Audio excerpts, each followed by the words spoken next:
سامعین باکرمتین، السلام علیکم ورحمۃ اللہ وبرکاتہ۔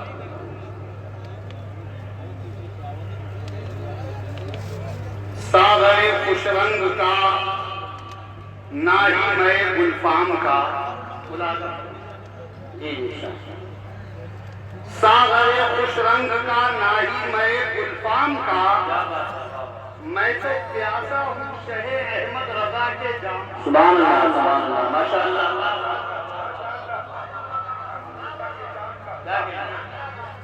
اور ایک شعر سنے کہ عاشقانے غوث و خواجہ و رضا کو دیکھ کر خود جگر پھٹنے لگا رنج و غم و آلام۔ کیا بات ہے، واہ واہ واہ واہ، سبحان اللہ، سبحان اللہ، سبحان اللہ، سبحان اللہ، ماشاء اللہ، ماشاء اللہ، ماشاء اللہ۔ یہ ان کا کرم ہے بلکہ میرے مجھے کیا کرم ہے۔ بے شک، بے شک۔ اچھا، عاشقان غوث و خواجہ و رضا کو دیکھ کر خود جگر پھٹنے لگا رنج و غم و آلام کا۔ اور جو شعر مجھے پسند ہے وہ بھی سننے میں مفتی اعظم کا مجید اور انہی کا کرم ہوا ہے۔ سبحان اللہ، خدا کی قسم اپنے مرشد کے عرس میں صرف شرکت کی نیت لے کے آتا ہوں۔ ہائے ہائے ہائے، واہ واہ، سبحان اللہ۔ تو حضرت سن لیجیے ایک شعر میرا کہ میں نے لوہے زندگی پر نام ان کا لکھ دیا، میں نے لوہے زندگی پر نام ان کا لکھ دیا، دیکھنا ہے حوصلہ گرد سے جام۔ واہ واہ واہ، سبحان اللہ، سبحان اللہ۔ دیکھنا ہے حوصلہ اب گرد سے ایام کا شعر تو بہت پیارا، لیکن دو چار منٹ کی گفتگو بھی سن لیجیے۔ اور سبھی جانتے ہیں کہ آج کا یہ نورانی، عرفانی، ایمانی، حقانی اجلاس تاجدار اہل سنت، مرشد برحق، جلوہ شان قدرت حضور سیدنا مفتی اعظم ہند رضی اللہ تعالیٰ عنہ کے نام نامی اس میں گرامی سے منسوب ہے۔ کون مفتی اعظم؟ وہ مفتی اعظم جو مفتی اعظم بھی تھے، متقی اعظم بھی تھے، مرشد اعظم بھی تھے اور شبیہ غوث اعظم۔ ایک جملے میں تقریر کروں تو بہت وقت چاہیے، ابھی شیر قادریت آئیں گے اور بھی علماء یہاں بہت ہیں، حضرت صاحب سجادہ جلوہ نما ہیں، کس کا انتخاب فرمائیں گے، کس پر ان کے کرم کے چھینٹے پڑیں گے، یہ آنے والا وقت بتائے گا۔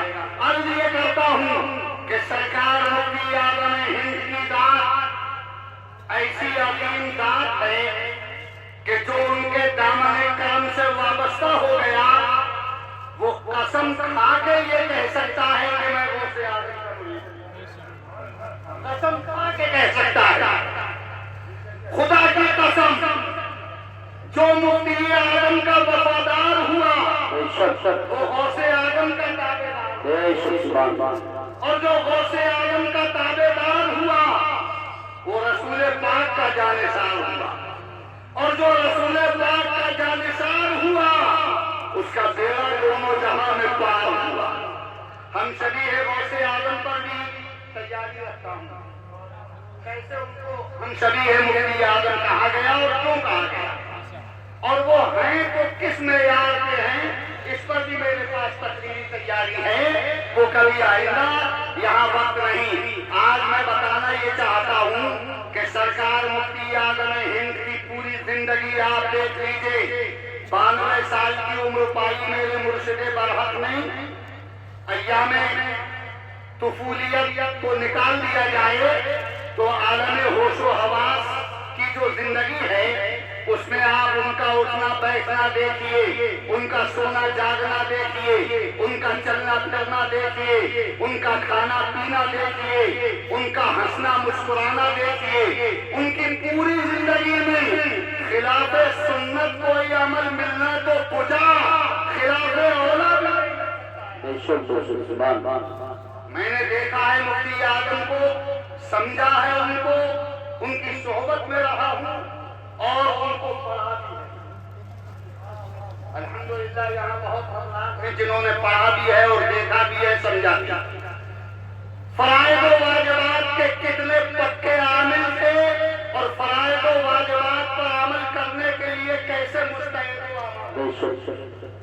وقت ہوگا تو میں بتاؤں گا۔ رسول پاک کی سنت پر کتنی پابندی سے عمل کرتے تھے۔ آپ کو معلوم ہونا چاہیے، بس ایک بات 2-4 منٹ میں سن لیجیے۔ جبل پور کی سرزمین پر آپ کے قبلے کی ہڈی اور وہ بھی بڑھاپے کی ہڈی، جسے عوام کو عوام ڈاکٹر تک کہتے ہیں کہ مشکل سے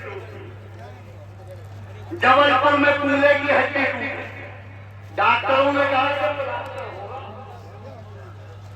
ورنہ جڑے گی نہیں، اور سرکار مفتی اعظم نے کہا کہ پلاسٹر ہوگا تو کھڑے ہو کے نماز کر۔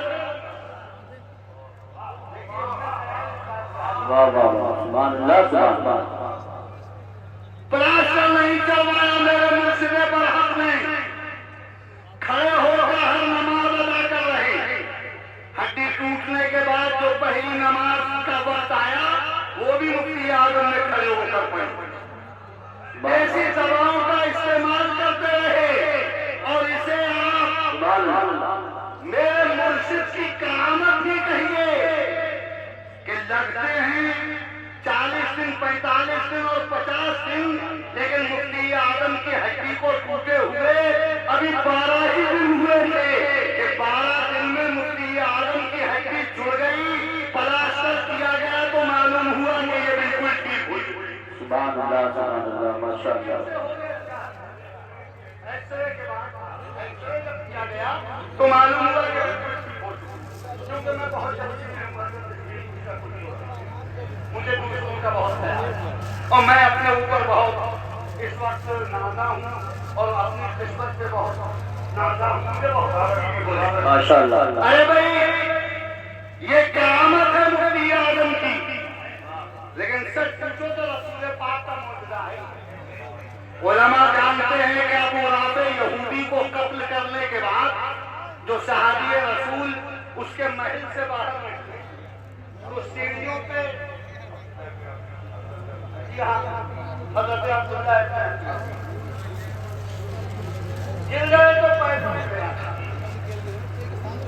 صحابی رسول کا پیر اور ایسے ٹوٹا کہ بالکل الگ ہو گیا، سر جھٹک گیا، جیسے تیسے بمشکل تمام اپنا امامہ لپیٹا اور بڑی پریشانی سے اپنے ساتھیوں کے پاس آئے۔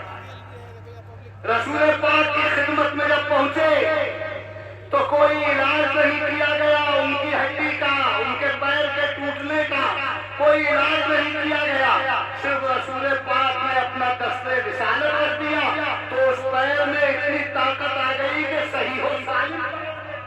سبحان اللہ ماشاء اللہ ماشاء اللہ، بہت بہت۔ یہ اسی معجزہ رسول کی مظہر ہے، یہ کرامت ہے۔ مفتی اعظم کی یہ کرامت اسی معجزے کی مظہر۔ میں کہتا ہوں کہ دنیا میں کوئی دانشور، کوئی فلسفی، کوئی حکیم ڈاکٹر ایسا ہو کہ جو صرف اپنا ہاتھ رکھے اور ہڈی ٹوٹی ہوئی چھوڑ جائے تو پیش کرو زمین سے پوچھو کہ اے زمین تیری دھرتی پر سب آئے، تیرے سینے پر سب آئے، لیکن بتا کہ کیا کوئی ایسا بھی مرد عظیم دیکھا کہ جو ہاتھ رکھتے اور ٹوٹی ہوئی ہڈی جڑ جائے؟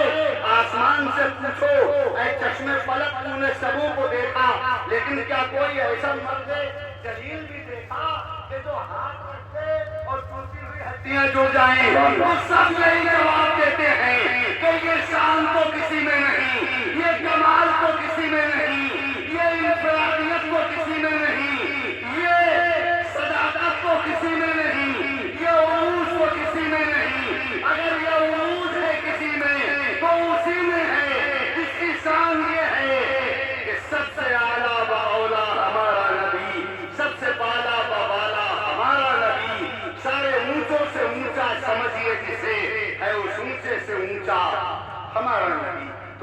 مرشد کی ہر کرامت میرے نبی کا معجزہ ہے. میں وقت کی قلتوں کے تقاضوں کو مد نظر رکھ رہا ہوں اور بس انہی کلمات کے ساتھ رخصت ہوتا ہوں. آپ سے نہیں کہوں گا کہ آپ نعرہ لگائیں یا سبحان اللہ کہیں، بس یہ کہوں گا کہ دعا یہ کریں کہ میرا رب میری اس گفتگو کو قبول فرما لے اور میری نجات کا ذریعہ. السلام علیکم.